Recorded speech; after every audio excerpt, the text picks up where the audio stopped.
I was amazed to hear that. There we go. Mason Jennings with Bitter Heart. And Mason Jennings is playing in lacrosse. A bunch of dates in lacrosse from April 9th. Well, 2, I guess. 9th and 10th. A bunch. And then Minnesota Goodbye from Mary Bew. And Toolmaster of Brainerd from Trip Shakespeare. Yes, and before I introduce our guests, I'm going to remind folks you're listening to Mostly Minnesota Music on WMCN 91.7 FM at McAllister College. Now, drum roll. We've got Secret Rivers. Welcome. Yay. Welcome. So we've got Kyle and Seymour. Maybe I'm going to have you each introduce yourselves a little bit so that people can associate the voice with the person. Great. You want to kick us off? Yeah, so Secret Rivers is actually a new act, but we have been around as individuals for, I shouldn't even say, for a very long time. My name is Kyle Tran. My stage name for many years was, and kind of still is, Guante. And so, I live in Minneapolis. Give me the bio, right? A 2-time National Poetry Slam champion. I was on a Grammy-winning album last year. I performed at the United Nations. I performed at the Last No Kings. I performed at the Target Center. I've been doing this for a long time. Live from my studio, which was That's probably true. your greatest honor. 100%. Yeah, and I'm Seymour Perspective. I'm a hip hop artist, spoken word poet, producer, live producer. I manipulate sound and language, and And between the two of you, is there anything you don't do or haven't done? I don't even want to. What are you offering? I'm just saying. It sounds like you guys are all over the joke place. about it, but we don't do whackness. That's the one thing. Because Seymour's also a visual artist. We both make zines. Mm-hmm. We're both educators, so we're in Minnesota schools all the time. Cinema, residencies, video stuff, And I mean, part of it is like these days to be an artist, like you kind of have to be a something just to make it sustainable. Yeah, just to piece together the word. Well, to make it sustainable and to be able to lift up the different pieces of what you do. I mean, being able to have an art component to some of the performance. Absolutely. Yeah, I'm an artist before anything, and so that's just I just care about art. I care about expression. I care about communication. I care about imagination, and so like any and all ways I can bring art together with people and experiences. That's what I'm doing. Well, and it's that community that I think kind of unites you. And I have a daughter who does a lot of zine stuff, and she's like, so much of what you do is so community based, which I think is the best use of art. Yeah, I mean, we're both. Not to put you on the spot, we're both old enough where we emerge from a tradition both in spoken word and in hip hop that is very, very much about like the cipher and the circle and the community and like people mentored me and passed on stuff to me, and so it's like just absolutely authentically, genuinely like we're the product of like generations of teaching and thought and praxis. So yeah. Well, and I think of the role of poetry slams,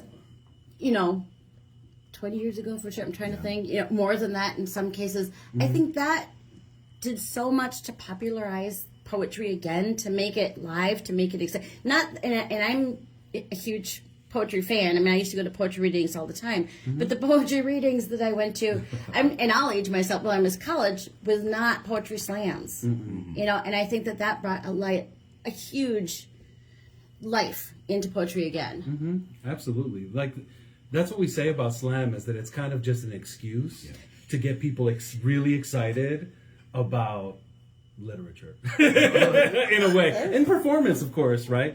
But yeah, it's just kind of pulling people in and getting hype around an event that is about poetry and human emotion and experience. Yeah.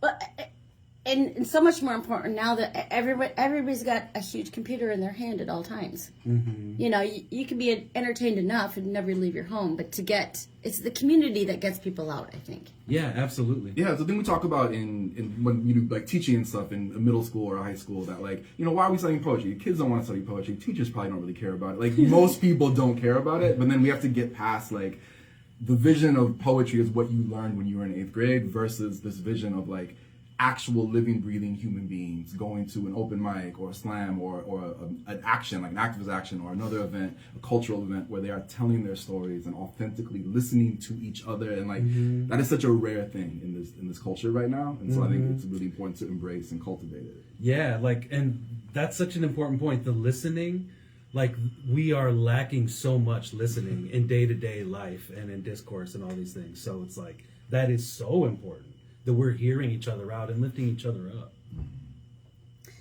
What's funny, I think I've become a better listener since doing the radio show, because all of a sudden you have to listen to what people, unless you have questions, and I never, We don't play enough. when are you playing that? I mean, I have the questions I make sure to ask to promote folks, but I don't never have. Then you have to genuinely listen, and it's tiring. It is. But I think you're right that people It is don't. exhausting listening to us, for sure.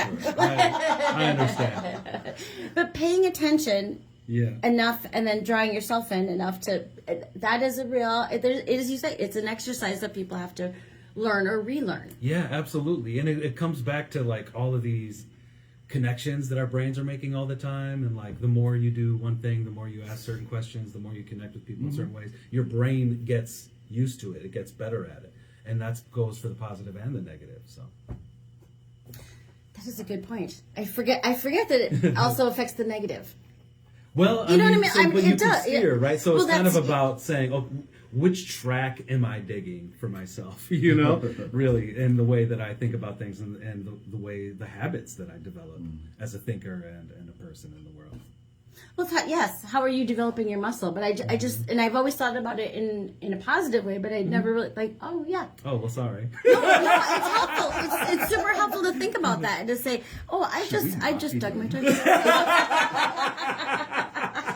But there are times where you kind of get yourself in a negative loop, and you have to remember yourself, oh, you just went down the wrong. Yep. That's I not need your to make racetrack. a new connection. Yeah. Yeah, absolutely. That's a sprint, and that's not for you. You go do a marathon. You get in a swimming pool. You do something else that's going to lit. I mean, it just had that epiphany of, oh yeah. Yeah. Well, Yeah, and that it's works kind of both like ways. course correction too, you know?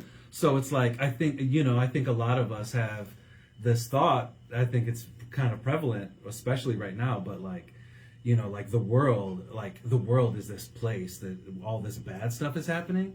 But I have to correct that and say, well, there are particular systems that are making my experience of the world a particular way. But that's not necessarily human nature, kind of like where like it's talked about like it's human nature. Like the world is a bad place and humanity is messed up or a disease or whatever, right? When the truth is there are particular systems that aren't even that old that are making things very bad for us, right? Capitalism, white supremacy, patriarchy. Thank you. Like to name the system. Right. Thank you. No, Like sometimes yes. the conversation is the end. Yeah, I don't mean to be obtuse. Well, no, and I think naming the disease instead of blaming the body makes sense. I mean, because that's where you're like, Thank yeah. you. I mean, that's Beautiful. Poetry. That is poetry. that's the listening to see here. Yeah. So would you say possibly that there's not a lot of reasons to sing, but enough? Yeah, I might. That's an inside joke. Inside joke. I've heard someone say that before, I think, yeah. How did you two get together on this project? Yeah. So yeah, it kind of started, and it's evolved into something else. But like I've been a poet for many years. Like we were both poets and MCs, and I've been both for a long time. And I wanted to do a project that kind of melded them a little bit of doing kind of a cappella, non-rhyming, narrative-oriented spoken word poetry, but over music. And like, what better producer, arranger than Seymour, who plays live MPC, loop pedal, and like it's become this cool thing where I do my poems and then they kind of play the music live. But then, of course, we can talk about the story of how the project we were planning was in progress, and then the federal invasion of Minnesota happened, and so we kind of shifted gears.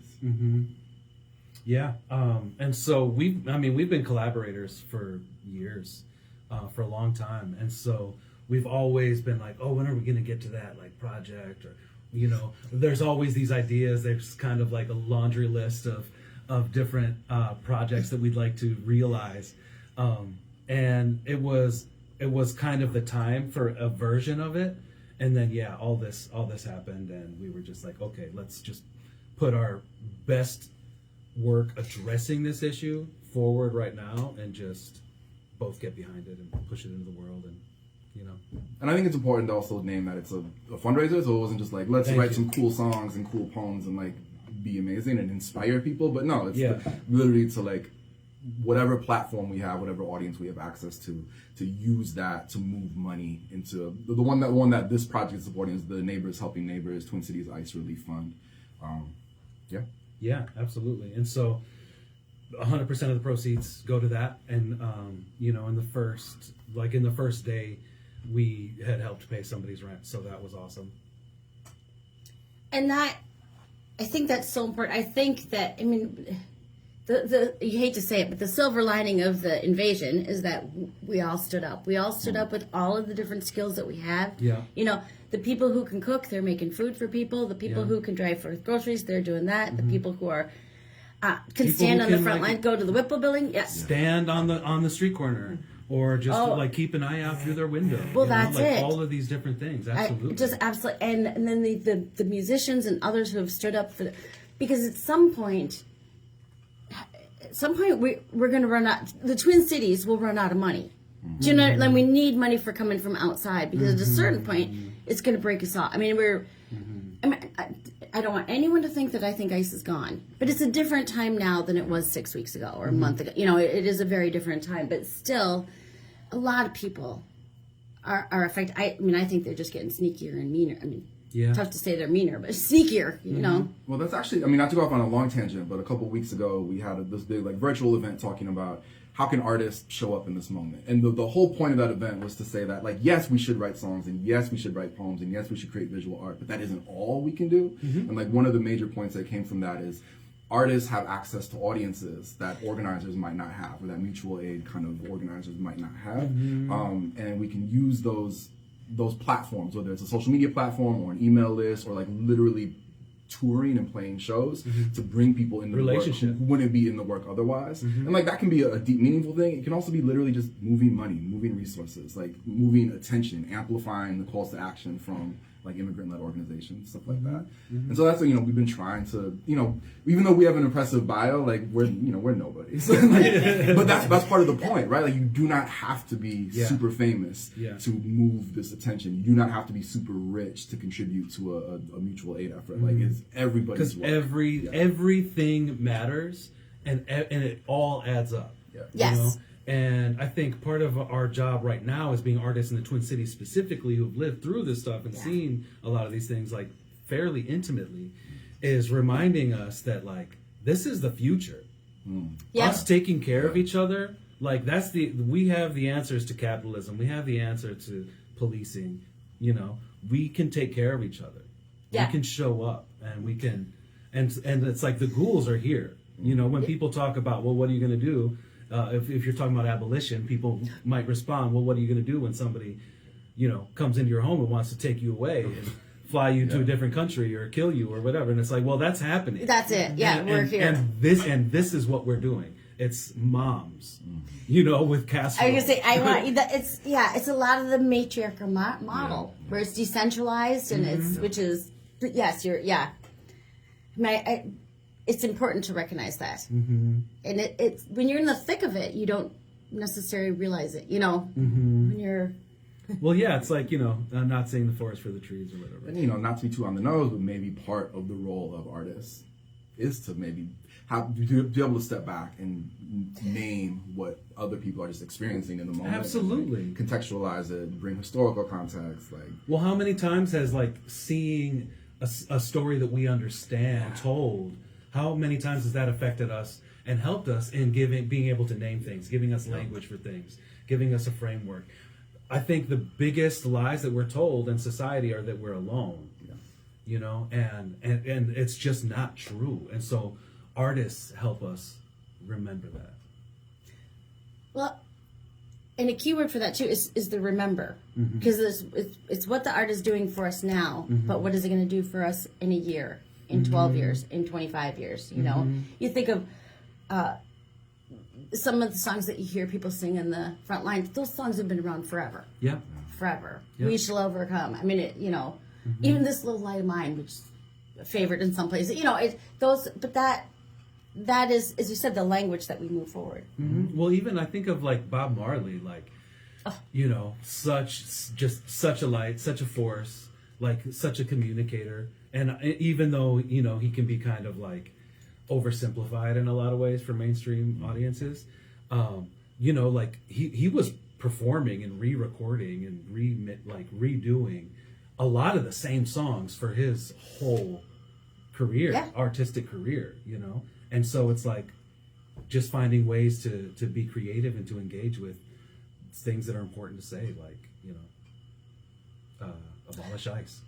Well, exactly. And I use that opportunity to say, should we play something from the album? Yeah, that'd be great. All right.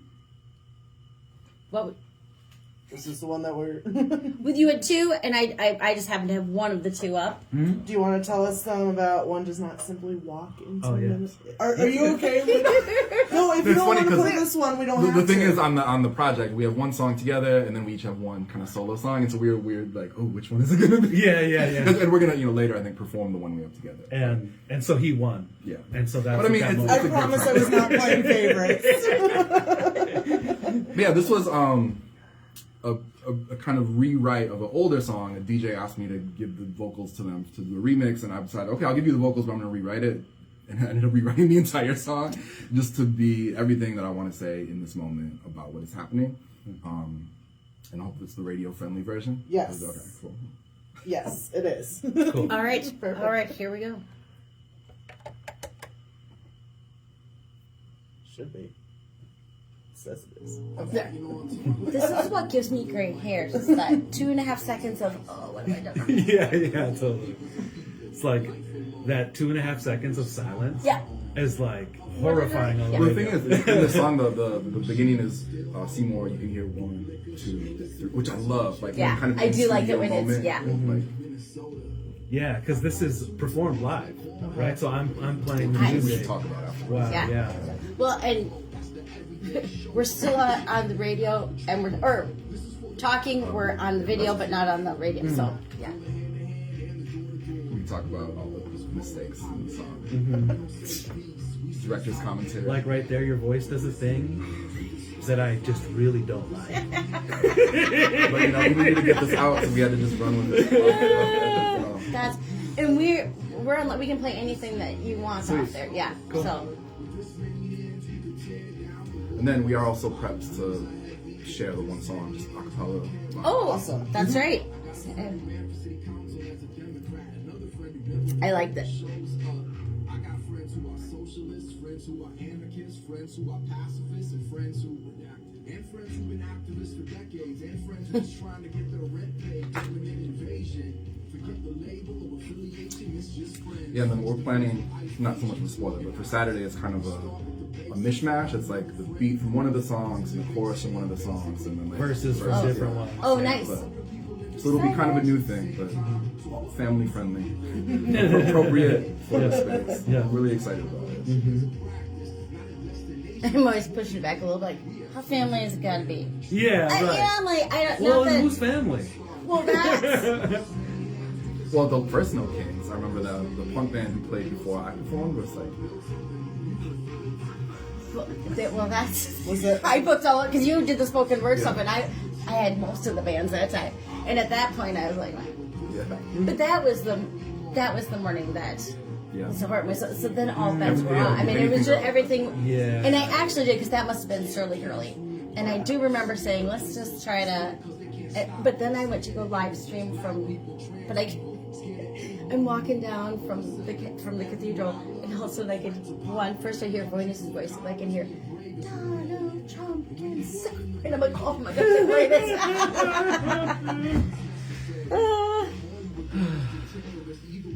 I mean, great work that day. Like, with all the pressure of everything that was happening, like, the event was beautiful. It was. I can't imagine. I was just saying, I'm feeling anxious all the time. I mean, all of us are feeling anxious all the time, but leading up to this, and I said, part of it is showing up that morning and having to decide, do we do it or do we not do it? You know, just like, because if something had gone wrong, whew, you know, I said the best luck you have is the stuff you didn't know didn't happen. Like you really lucked out from something you never knew. You never knew. Yeah. That train missed you entirely. You know what I mean? Like I'm like, that is. Well, that's terrifying. And on that note. But also, again, it works in the positive direction as well. Exactly. It's power to the people every single time.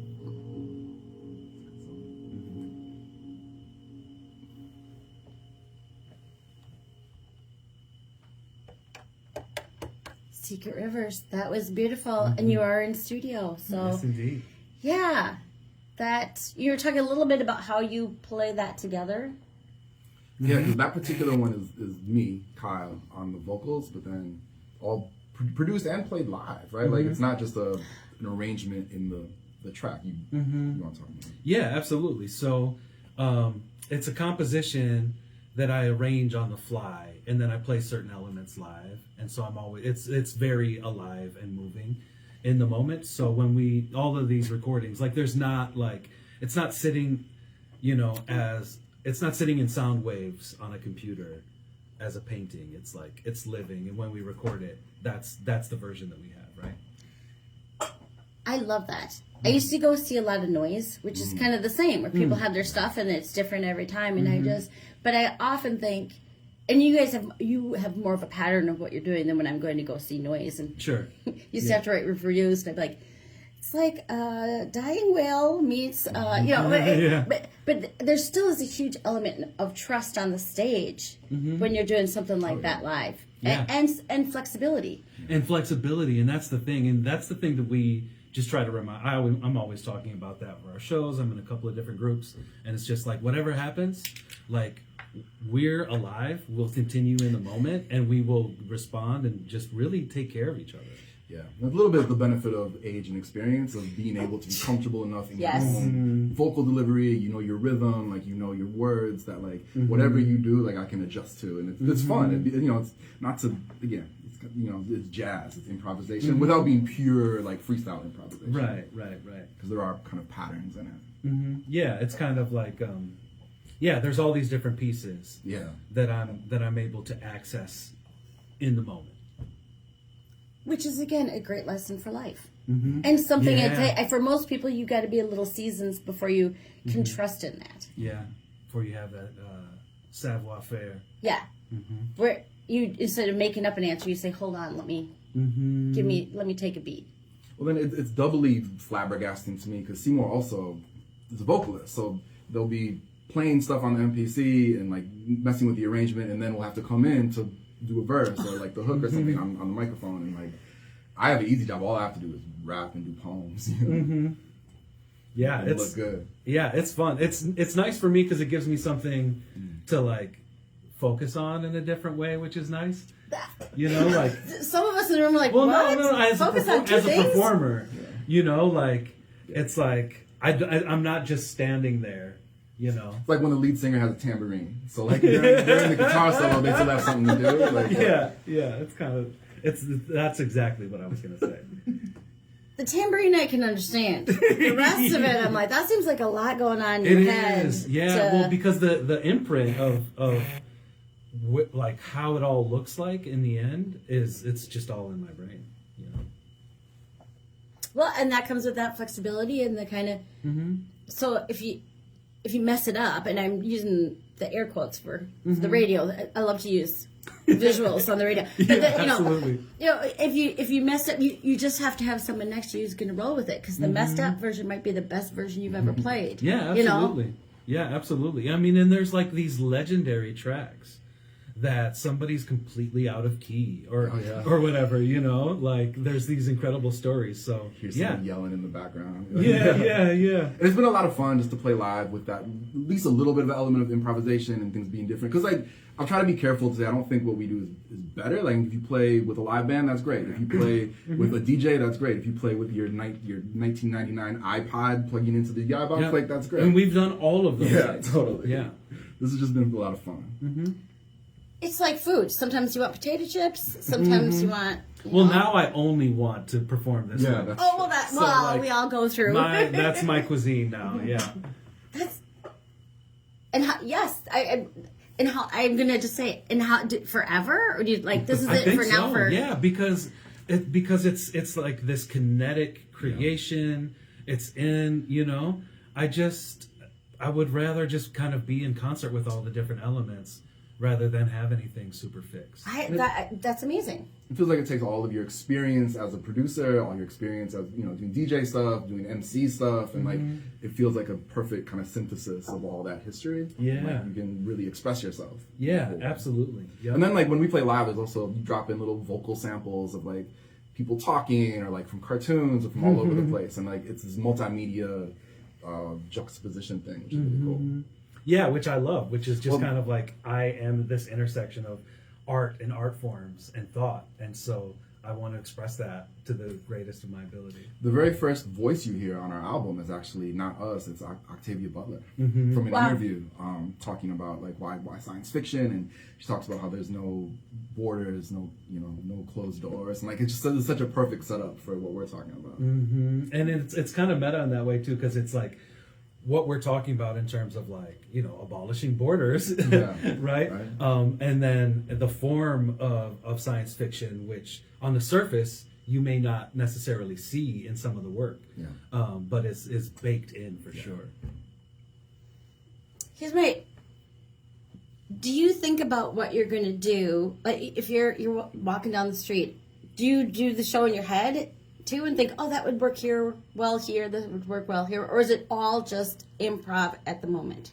It's like I said. So when I'm writing the pieces, you know, I'm creating these compositions, and so I get an idea for the flow and the different parts that I want to utilize, and then all of those parts, like I may play, you know, I have a bank of vocal samples that I'm able to play and do different things with. I have a bank of drums that I'm able to play live.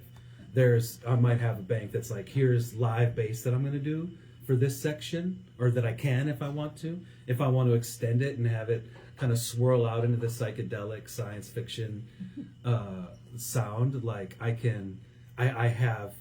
know my instrument enough to be able to do that, and I have the tools to do it, if that makes sense.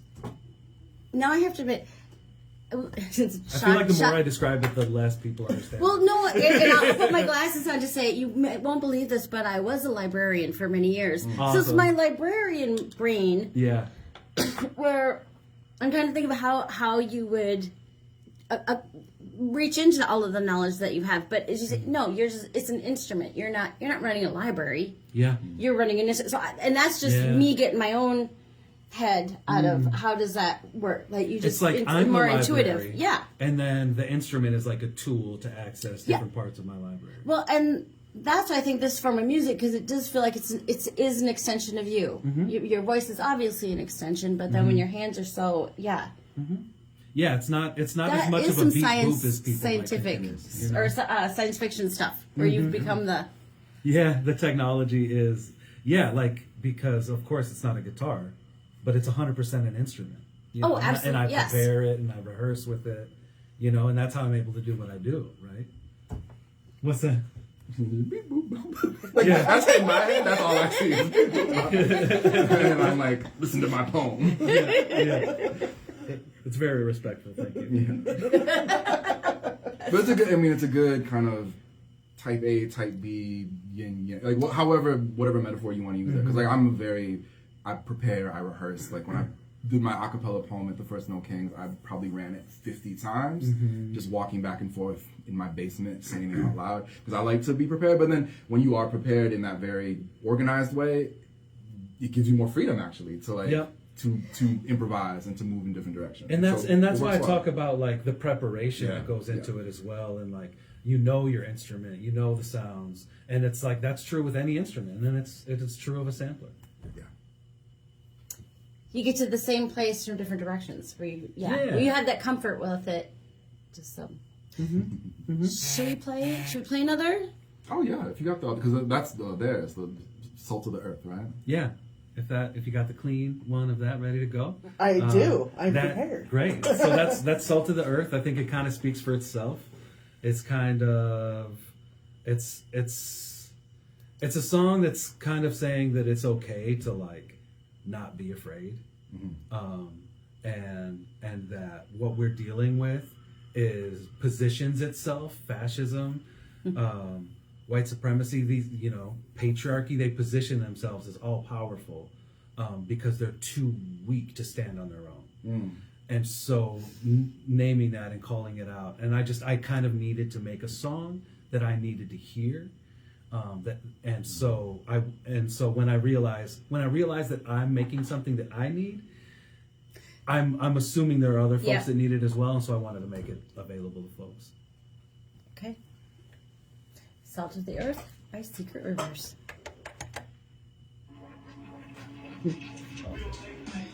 No, logistics question for you. Mm-hmm. Do you want to perform live? That would be great. Do you you don't need prep or anything for that. Okay. I just wanted thanks. Smoother to ask that when only some people can hear. Yeah, of course. Yeah, no sweat. Thank you.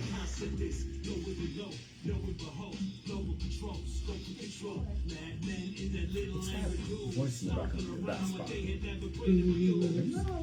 like a person talking. It's like sound like a kid almost. Yeah, there's like is that a ghost or something? There's a spot. Did you all hear it? It's like the sixth bar of your verse where there's like a child voice or a woman's voice like in the background saying something. Huh. You don't know? I don't think I know. Because y'all heard that, right? I heard it. Whoa, okay, No, now I need to go back. No idea what you're talking about. Rewind on air. I'm kind of like a walking, like Bermuda Triangle, so the weird things are gonna happen. Yeah. It wasn't just one of those little. No, it was definitely a voice. Huh. You can listen to it in the car. Yeah, I'm really curious now. I just watched a movie about like electronic voice projections. You know about these, right? It's like EVP, exactly. I do ghost hunting. Oh yes! So I watched Undertone. Okay. Oh, that's new, right? Yeah. And so I'm really excited now and terrified to see where this new development brings us.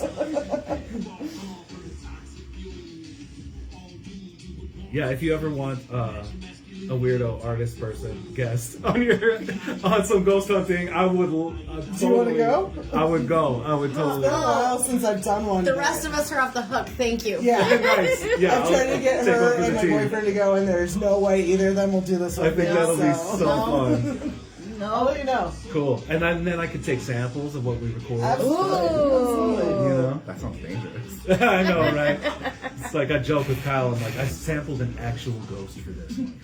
And of course he's like, I don't think you're supposed to do that.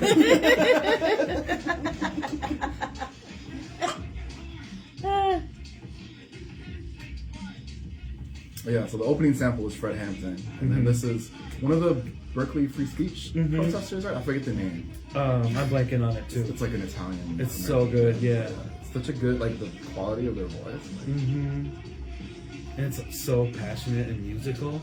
It's like he's rapping. It's like this is an extra verse.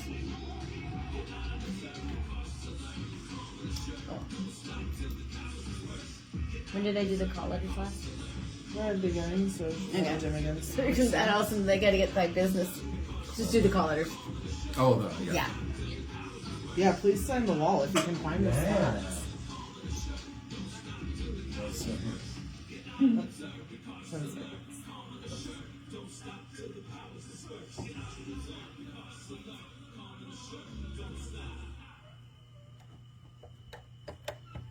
That was Salt of the Earth by Secret Rivers on Mostly Minnesota Music on WMCN 91.7 FM on McAllister College campus in St. Paul.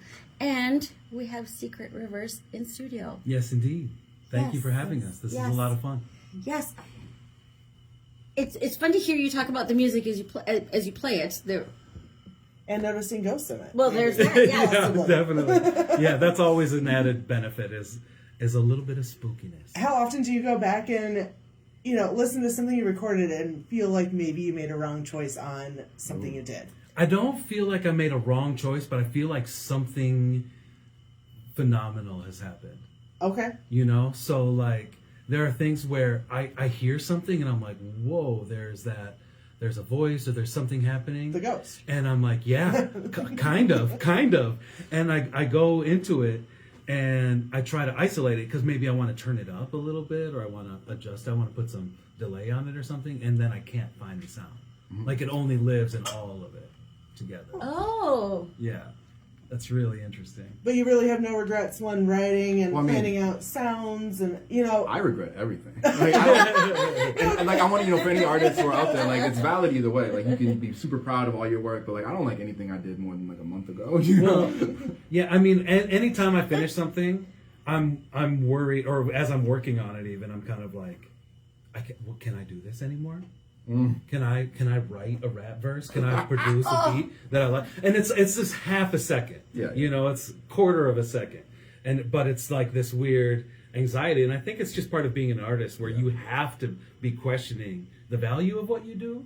Yeah. So that you can really make something worthwhile. I think you got to be arrogant enough to know you can do it, and humble enough to know that like it's not easy, and like there's always that balance. Yeah. It's like, I want to be the greatest artist of all time, greatest MC of all time, or whatever, greatest rapper of all, the greatest MC of all end times, as Kyle says. But yeah, like I'm just always trying to continue growing, and I'm anxious, and I wake up in the middle of the night like, what did I say on that radio show? Yes. They hate me, So yeah, so definitely that. Well, say conversely, do you ever hear something that you did 10 years ago and think, well, that wasn't half bad. That was pretty good. Or hear it and go, oh, I like this. Oh, it's me. Mostly not. So my thing stuff. Some old stuff is like no one ever needs to hear it.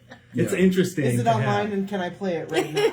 No, I almost thought you were gonna have something. I was like, oh no. And you're like, do you ever regret any Your of the choices neighbor you've made sent as me an artist? something. Because we have something here. Another advantage of age and experience is that when we were 18 doing stuff like that's not online. Because it was just pre-YouTube, just like everyone shooting everything on their phone. But then I also come from, a slam poetry background where like the big, I don't want to get into the details, but there was a big like 2012, 13, 14, 15, 16 was like a boom time for spoken word because of the way that algorithms work, and like local publisher Button Poetry would put videos online, and then like Upworthy would post them and people would share them on their Facebooks. And so like my most like viral, like millions of views moments were stuff I wrote 12, 13, 14 years ago. And so like that is definitely still online, and like I don't love all of it, but you have to just kind of live with that. And I can't imagine being like an 18-year-old artist right now, or 20, and like everything you've ever done is immortalized forever online. Like that's rough.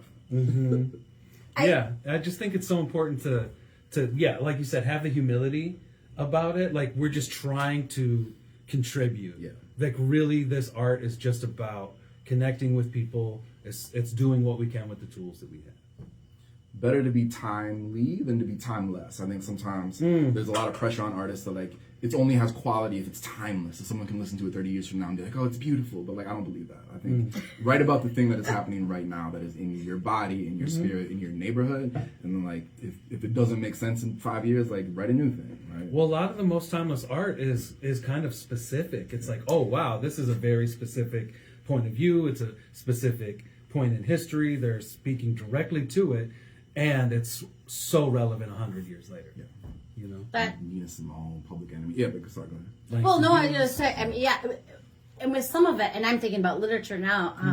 Ulysses, James Joyce's Ulysses, a day out of the life of one man, but you kind of have to study it. You have to understand what's going on there. So you're a future PhD. You're a future PhD subject, and I think that Samuel Pepys' diary. I mean, I think of all of those things that they're good, but you have to take the time. But I guess that's where some of the learning our history comes in. Yeah, absolutely. I think whenever you're making art, you have to have a greater context of like the art that's been the art that you're communicating with. Like we're always in conversation, whether we think about it or not. So the more you understand the context, then you can understand, like when I say this thing, it leans in these directions, or it connects to this conversation that was happening in the 1940s in LA or whatever. And that's something that's been drilled into us, I think, partly because just hip hop, like culturally, that's just part of the culture, like knowing your elders and who came before you, but also being educators, like being in a high school classroom teaching poetry. Like you can't just use your own work as a reference point all the time. Like you have to bring in Not every voices and bring in voices that like the students can see themselves in, and like there's it's such a cool. Like you said before, it's not about being the best; it's about a contribution. Like what are we contributing, but also how are we recognizing what others are contributing to, and like trying to build something that is more collective. Yeah, absolutely. That's where it must be so interesting to be creating art at a time when we know this is a crossroads. Yeah. And I think most of our lives we live, and then we don't understand until a few years after. Oh, that was a. That happened. I mean, apparently Minneapolis is the outlier here, because when big things happen here, we know it right away. But it does change how we do things for sure, and then the impact of the music, and knowing this is. Because it's very likely people will be sampling your stuff, in part because of where we are and what you're doing. Yeah, kind of. I mean, that's the best we can hope, because that's contributing to the conversation. Is like, let this be inspiration for another thing. Let it spin out. We're just kind of part of a current, that's been going to liberate people, since people have been oppressed. Amazing. Could we persuade you to perform? Yeah, absolutely. All right. Do you have a preference? I've been leaning in to talk. Like, should I just be over here for the mic? You're good. It's all. Yeah, but if you want 2 mics, Do you want 2 mics for now? Oh, that would That would be great. Yeah, We're yeah. both. Yeah, we do some back and forth stuff on this. Well, and now you can't call upon us to say anything. So Now we just get to enjoy. Can we set this one up, or should we do it and then talk about it? Like, I don't know if you have a thought. It's gonna be what it is. Okay. All right. Well, while you adjust that, I can just say. Oh, you know what? You can also raise this. I tried to adjust it and then I ruined it. No. Now we're good. Okay. As much as this project, like the fundraiser EP that we put out, is very much about like January, February, March 2026. We wrote this song in like September of last year because, of course, the ICE stuff was happening here, and it has been happening forever. But like it was starting to ramp up. It was big in Chicago and LA. Like we learned so much from those other cities, and we actually wrote this song over. For any people out there who watched Andor, the Star Wars show, there's a scene. Well, the song comes up in a couple different episodes, but the scene where Mon Mothma is spinning around in circles at the party, there's a song that plays, and it I forget the composer's name, which is terrible because I try to shout out the people. But we wrote the song over that, and we're kind of taking energy from that moment and that show. But then like the song was too good to just be over a beat that we could never actually use. Or, Yeah, that we couldn't properly put out or whatever. And so Seymour remixed it, and that's the song that you hear on the album. I think for right now we're just gonna do it a cappella, just to let the vocals shine through a little bit. Yeah, cool. Any other thoughts? We jump into it. Yeah, I think just that this song really connects to a lot of those different layers we were talking about, in terms of our work as artists, in terms of the discourse that we're a part of and such, and some fun sci-fi and Star Wars references for the nerds. 1, 2, 3. Live from Minnesota, live from St. Paul, live from Minneapolis. Shout out redacted. You and me love the city, they love the atlas. The map is perfectly tight and ordered, and they salivate over straight lines and borders. Hey, light as a feather, stiff as a narc, in a room full of people with hearts where no one's half the battle. We know there's no good or bad apples. The whole orchard is getting trampled. Rah, grinding, first in the bread line. The greatest MC of all end times. No warning, no warrant, just a headliner dragged off stage with no headlines. Another rockets, red and blue glare. Not a lot of followers, but got friends everywhere, and everybody saw nothing. Like, what's a DRS? What's a tank to a summon? What's the point of all that DPS to meet these threats? You kidding when the DHS wants us to sing? Crickets. We live for this minute, this future like lightning from our fingertips. No limits and no borders, no force compels. We got so much to set on fire before ourselves. Let the emperor know there's no credits at the end of the show. Fade to black and we're ready to go. Push the lines forward. They can never control. Push the lines forward. What they don't understand. Push the lines forward. Run through their fingers like sand. Push the lines forward. And I don't believe in much. Push the lines forward. But I believe in us. Push the lines forward. In a sunless space, never ready, but we're ready. But worthy of the stone that's light, more heavy. Come Get on. your head right. Push the lines forward. Get your heart right. Push the lines forward. Look what we create. This is another way of life. Push the lines forward. Get your head right. Push the lines forward. Get your hard ride. Push the lines forward. Look what we create, this is another way of life. Push the lines forward. Rebellions are built on hope, cause action follows, draws on and inspires our tomorrows. Eye of the Kyber superconductor, laser focus through your conductors. No band leader, just rock with the orchestra, or else with ghosts. Hasta la próxima, phantom menacing, where they be fencing in everywhere at once, because we are the mess they're in. New definition of la raza cósmica, span the firmament to shine a glow on y'all. Save the world before we need to save the galaxy. Odds are half full, half let's see. Authority is brittle, we got the tools. We are the explosion, we are the fuel. We planted the trees, tended the seeds, shining towards the sunlight we may yet see. There is only one way out, stone the sky. You're coming home to yourself, so run wild. There is only one way out, the dead lift us. You're coming home to yourself. Welcome. Woo! Cool. More or less, something like that. That was amazing. Along those lines. That was amazing. Thank you for doing that in Heck studio. Yeah, That thank you was so much. awesome. Thank you. Yeah, our pleasure. Yeah. I'm tired just watching it. Holy buckets! I mean, that is fantastic. Thank you. Thank you. It's fun to see how it works. I mean, it's amazing. Oh, and Yeah. it's called Worthy of the Stone. I don't think we mentioned that. Oh yeah, which again, it's the kind of thing where like the song is full of goofy Star Wars references, and if you get them, it's fun. But if you don't get them, like the heart of the song is not pop culture. The content references, isn't right? Like, changed. Yeah, I don't know I just a say- dang thing about Star Wars, but I love that song. Yay. So Great. proof. Yeah, yeah, you really don't, because unless you mention the Troubles, I'm out. You know? But it was, yeah. I mean, it does, and it brings. When I hear it, it brings us to different places where we've been, especially in the last 6 months, 9 months now, you know, or more. I mean, that's. Yeah, absolutely, right? I mean, even before ICE existed, 25 years ago or whatever, 20 years ago, there was still the Border Patrol committing atrocities all over the border, Yeah. I think the thing that just, I haven't really thought about it much, but just performing it now. So the chorus where it says "push the lines forward," that is a reference to the show Andor, where there's a character talking about how like every action, no matter how small it is, pushes our lines forward. And I thought that works really well in the song because so much of our work over the last few months has been framed as defensive, right? We're taking care of our neighbors, we're defending our neighborhoods against the federal invasion. But push the lines forward is an anthemic call for offense, for like making space, taking up space to build like the world we actually want to live in, not just defending against the one we don't, but taking the time to do that proactive work. So And it's like a river where if we just go the same direction, we break the dam. Yeah, exactly. Well, and taking up the space. I mean, Kyle, you said taking up the space, but so much of what we've been saying is taking up the space, and it can be hard to take up the space. And some people learn faster and younger that they are allowed that space, and some people are learn the opposite. Gendered thing as well. And Yeah. yeah. But it's easy.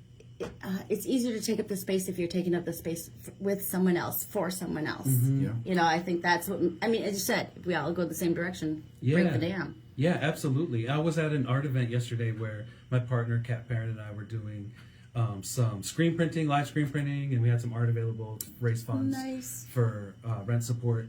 And somebody there just said something really cool. They walked up and we were just chatting a little bit. And one thing that they said was like, when I'm there, like, and so what? They want to spit on me. They want to yell at. They want to intimidate me. They want to do whatever. Like, the sign that I'm holding up in their faces, me being there, opposing them diametrically, like, isn't for them. Yeah. It's for other folks to give them permission to stand up and say something and to do something.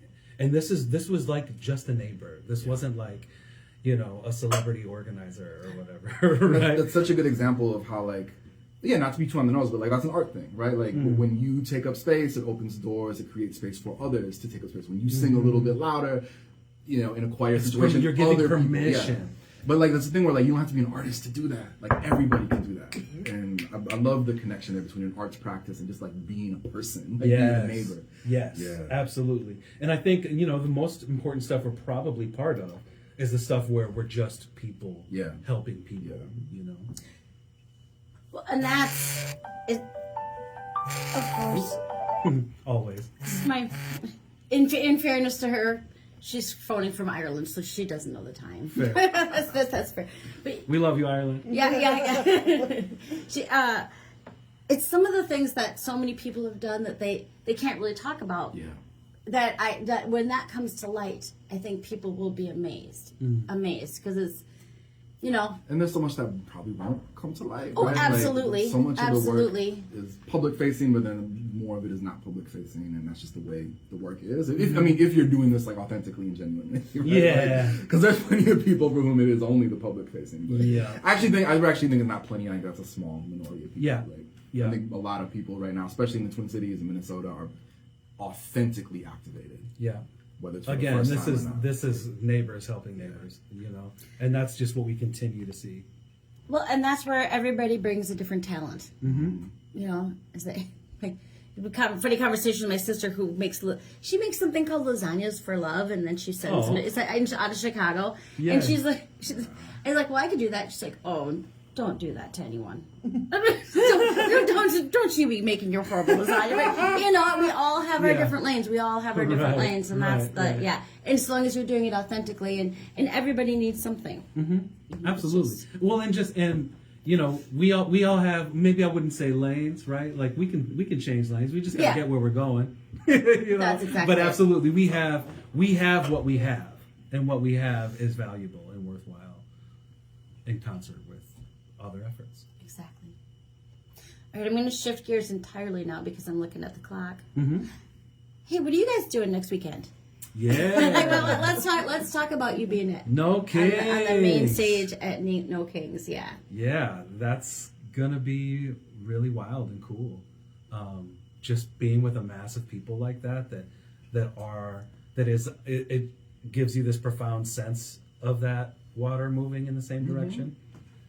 And I mean, I can't help but be a little defensive because, you know, coming from a community and a background that's a little more radical, right? Is like people are like, oh, it's just a big parade, and like, oh, it doesn't change anything. But it's such a short-sighted, like, binary view of how social change works. Like these big expressions of mass discontent absolutely matter. They are not the thing that's going to change the world. They're not the thing that's going to, like, quote unquote save us. But there is no one thing that's going to save us. Like, it's all the stuff. It is the militant direct action and the big, you know, if you want to call it a parade, like the big mass march and the mutual aid and the neighbors. Like, it's everything happening all at once is what, you know, what you keep using the metaphor of, like, the stream, like, pushes the water down the river or whatever. Like, we need everything. And I think big mass movements are doorways for people. You show up to the first thing and that opens doors to do the next thing. It works the muscle that we have inside us to stand up, to speak out, to resist. Yeah, well, and it's physically putting your body, you're not just raising your hand, you're not just raising your voice, you're physically showing up with folks, and like, ask the people who go, like, it matters to them. Yeah.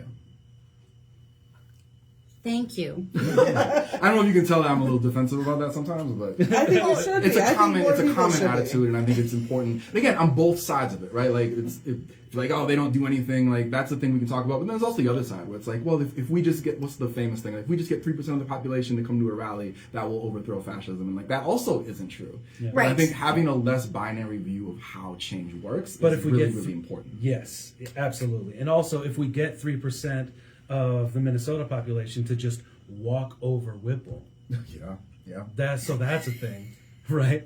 But anyway, Somebody when we were first starting to plan, so you should do it at the Whipple. I'm like, you can't ask people who are going to bring their babies and the grandma. I mean, I'm like, you have to at least let them know what they're signing up, because I very much think, not to use a violent, but it's a 1-2 punch. It's a, you know, it's yes and. absolutely, yes. and. That's what you were saying too, you know, absolutely. It's like, we need all of the ways that people can and will unite, contribute, show up. We need all of it. And we can't all do it the same way. Like, not everyone is able to do militant direct action because of a criminal record or because of childcare or elder care responsibilities or whatever. And so there have to be on ramps for people into the work, even if those on ramps are not what like I specifically want to be everyone's on ramp. Like, we need many on ramps. Absolutely. If we all just had the same on ramp, we'd be falling all over each other. I mean, that is absolutely we need is well, exactly. I mean, that would be it. We do need every to be covered. So I appreciate that so much because I had that conversation with a lot. And several of us stand in different places at different times. Be like, yeah, for this, and I think it's powerful for people to see who is showing up. You know, like my grandma showed up, or all of my neighbors are there. And I'm going to give a quick shout out to all of the people who do it outside of the Twin Cities. Yeah, those small towns. Those are the ones. And I always try to get it must have been the No Kings, Cal, where you were speaking. I think did we have 80,000 at that time? I was able to track about 20,000 people outside of the Twin Cities marched in different places, because that's where your grocer might not agree with you, and he's going to see you there, or your grocer might, and next time he's going to stand there with you. You know, that's so. I want to just represent for those folks who are doing that, and it's amazing. Some places you've never. Well, my weird day job. Places you maybe have never heard. And they get like 500 people. Look, you get a population of 750. That's pretty. Yeah. That's pretty awesome. Yeah, it says a lot. Yeah. Yeah. And it says a lot in contradiction to a lot of the things that we hear or think about in small places. Small towns. Exactly. All right, I'm looking at the time, and I want to say thank you both so much for being here.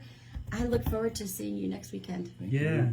Thank you so much. And can you tell people where they can find you if maybe they can't make it next weekend, or to see what else you have going on? So secretrivers.info is the website, and then the release is only on Bandcamp. It's not on Spotify or Apple Music. It's only on Bandcamp because all the money that comes in will go to this fundraiser. Okay. Perfect. Thank you for all you do. Yeah, you play thank you. Same. Probably time for one more song? Yeah, let's do Girl from the North Country from Bob Dylan. Thank you. Thank you. That was